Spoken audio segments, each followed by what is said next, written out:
What's going on, guys? Welcome back to the channel. Welcome back to another video.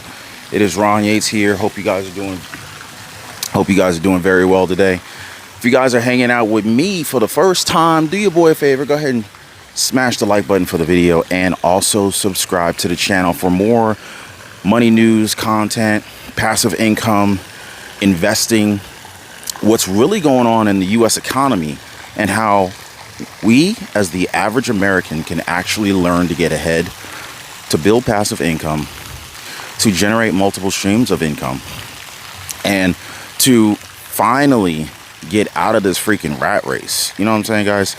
So if you're interested in any of those things, or just, you know, one of those things, drop me a quick like and also subscribe to the channel. So guys, also a lot of you guys have asked me for different ways to generate income. I don't know how to get started and things of that nature. So I left some helpful links for you guys in the description of this video. There's some passive income links, how to get started. There's you know, where do I go, what bank can I go to open up a emergency fund. There is lots of different content, and of course, if you want to reach out to me directly or join the club, join the membership, there's a Patreon link in there to join the Patreon family if you really want to elevate yourself. So guys, today we are going to be talking about a lot of things, but one of the, maybe not a lot of things, but some important things. So right now, the stock futures, they're higher today, right? So the stock market is about to open up, and what we already know is the jobs report for May has just been released, right? And so this is big. This is big because if you guys have been following what the Federal Reserve, what the Fed has been doing for a while now, the Fed is paying attention to a number of different economic indicators. And they've been raising interest rates, trying to bring down this whole inflation problem. But the simple fact of the matter is that inflation is still high. We are going in the right direction, though. So it's like, it's not like what the Fed's doing isn't working. It's just that it's not going to happen overnight. Now, we have seen already thousands, tens of thousands, hundreds of thousands of jobs have already been lost, which was a previous prediction from Fed Chair Jerome Powell and the Federal Reserve back probably about 8 months ago. No, probably even longer than that. But they said that there would be financial pain. The Fed said that there would be financial pain, and a lot of people are feeling it. The housing market is feeling it. We're seeing it with higher interest rates. And so here's another indicator, another key indicator that the Fed's paying attention to. And it's the simple fact of the matter is that the May jobs report was very, very strong, right? So the economy, the U.S. economy added 339,000 non-farm payroll jobs. And also, at the same time, last month, the unemployment rate rose to 3.7%, right? And so we got this data from the Bureau of Labor Statistics. Now, if you guys have paid attention to, you know, whenever the Bureau of Labor Statistics releases these jobs report numbers, you will notice that they typically will revise these numbers to some extent. So it's 339,000 non-farm payroll jobs added to the U.S. economy today, but, you know, probably in another 5 days or so, they're going to revise that number either up or down. But the key thing to notice is that this is actually the 14th straight month that job creation came in above what Wall Street economists had expected. And so even in a slowing economy, even with the Fed Chair Jerome Powell raising interest rates, trying to slow this economy down because things are getting out of control, and even in spite of that, the job market has still proven to be resilient and still stronger than what many Wall Street economists had expected. And I think this even surprised the Fed. The Fed had expected jobs to be weaker.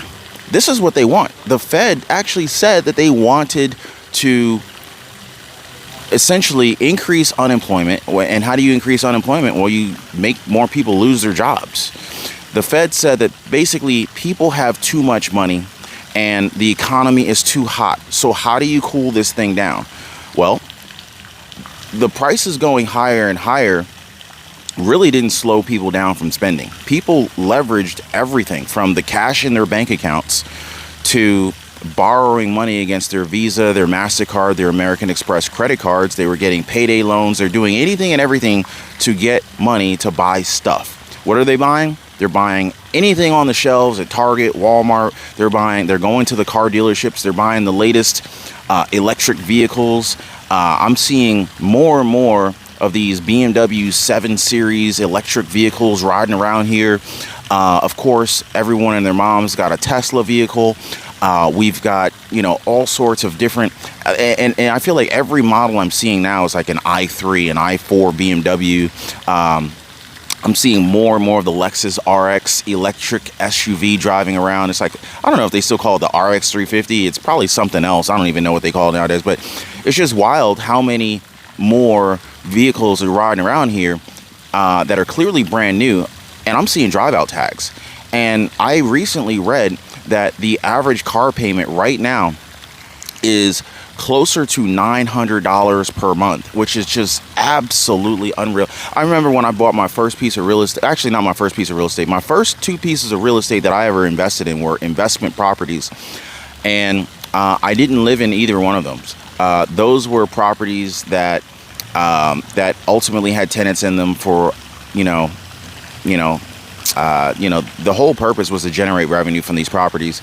But my first property, my first home that I ever purchased for myself to actually live in, I remember applying for a mortgage. And at the time, this was literally in 2007, I had started applying for mortgages, but I actually didn't buy the house until 2008. And I knew at the time that the housing market was starting to change, but I was super young. My wife was pregnant. We needed a place to stay. So it was like kind of like now almost, but it was just the fact that I needed a place to stay. I could afford it. I was just scared to buy because I didn't want to be a statistic like everyone else getting foreclosed on and having their home, taken away from them, especially, when my wife and kid on the way are depending on me. So that was a really scary point in time in my life. Anyway, we ended up purchasing the house. And at the time that we purchased the house, Bank of America was actually offering a ridiculous deal. These rates were very favorable to the borrower. So as a buyer, because I had purchased my homes previously that I had earlier, the investment properties so many years ago, they still considered me a first-time home buyer. So Bank of America offered this first-time home buyer deal that allowed me and my family to get approved for this mortgage with only, I think it was only 5% down, and Bank of America waived the PMI. So the PMI protected the bank, but Bank of America was paying for the PMI. So normally, the only way you're going to avoid PMI is if you pay cash for your house, and then you're not financing the house through a mortgage company or a bank. Or to avoid PMI, you would have to have put at least 20% down, or you would need at least 20% equity in the property. Well, me, just buying the property and needing a loan, obviously I didn't pay cash for it. We ended up getting 5% down, and Bank of America covered the cost of PMI for us. And so that was wonderful. And so we were able to get into that property. And the funny thing it wasn't funny at the time. That property, wonderful house. We didn't have any problems with this house. Beautiful house. We were so thankful. And but the thing that was very frustrating is, like, I would say starting like the end of 2008, going into 2009, 2010, 2011, the property value started going down. And it was very disturbing because at one point it had gone down to as much as 40% below what we had purchased for the house. And I was so literally pissed off. I was literally willing to walk away from the house, let them foreclose. It was going to be like a strategic foreclosure because I was just so pissed off that I was seeing people all around me buying properties for like 40% less than what I had paid for it. So just imagine you buy a house for $500,000, right? So imagine you buy a $500,000 house, and then like 2.5 years later, you're still making your same mortgage payment on your $500,000 house. Meanwhile, your neighbor across the street, and nothing wrong with, I'm not upset with my neighbor, but I was just pissed off at the economy. My neighbor bought the same house. Okay, not the exact same house, but it was like the same amount of square footage, the same number of bedrooms, the same number of bathrooms, and it was like a year newer than mine. And they ended up purchasing it for $340,000. Meanwhile, I have basically the same house across the street and I paid $500,000. So just imagine, like, he could have almost bought 2 houses for the price of the one house that I bought. And his mortgage payment was a fraction of mine because he borrowed so much less to buy his house. His house cost less, right? So, man, I'm not even going to say how hurt that made me feel. But fast forward to today, things have changed. The economy has recovered, and we're making a very good positive cash flow as we've now converted that home that was where we lived. It's now a rental property and it's paying us. So, and the house is now worth more than double what we paid for it. So it's like, even as bad as that housing market was in 2008, it's still recovered, and we're still better off now as a result of that move. So anyway, so economists had expected jobs to be $195,000. Excuse me. Economists had expected the jobs report to rise by 195,000 jobs. But unfortunately, the Fed was caught off guard once again, and jobs had increased by 339,000 jobs. Meanwhile, the unemployment rate was expected to tick up to 3.5%. But, the Fed is not going to be pleased when they see these numbers and they analyze these reports. So, guys, what do you think the Fed's going to do? Me personally, I think that the Fed is probably more inclined to raise interest rates another 25 basis points, if you ask me, because the economy is still showing signs that it can still take more. I think a lot of people are saying, hey, stop raising rates now, because we have not yet seen the full effect of interest rates in the economy, in the stock market, in the housing market. Give it time. We don't want to overshoot this thing and send our economy into a recession. But, it's going to be a couple of weeks before we hear from the Fed, and we'll know for sure what they're going to do in the future. What am I doing in the meantime? Well, guys, I'm still dollar cost averaging into my favorite stocks. I'm piling into where the opportunities show that they're going to be fruitful. Some of my favorite ETFs, Vanguard, ticker symbol VOO, which tracks the S&P 500 performance index, stock market index. I'm getting into my favorite ETFs and index funds, leveraging my favorite platforms like M1 Finance, E-Trade, Fidelity, Webull, Moomoo, name your favorite. I think that the opportunities are still out here, and based on my experience with real estate, even if you happen to buy at the top of the market, which I did, it still turned out to be a very good investment. And as much as I was upset that I mistimed the market, it proved that time in the market was more important than timing the market, because I clearly did not time the market. So, guys, again, drop me some comments down below. Let me know what you guys think about this.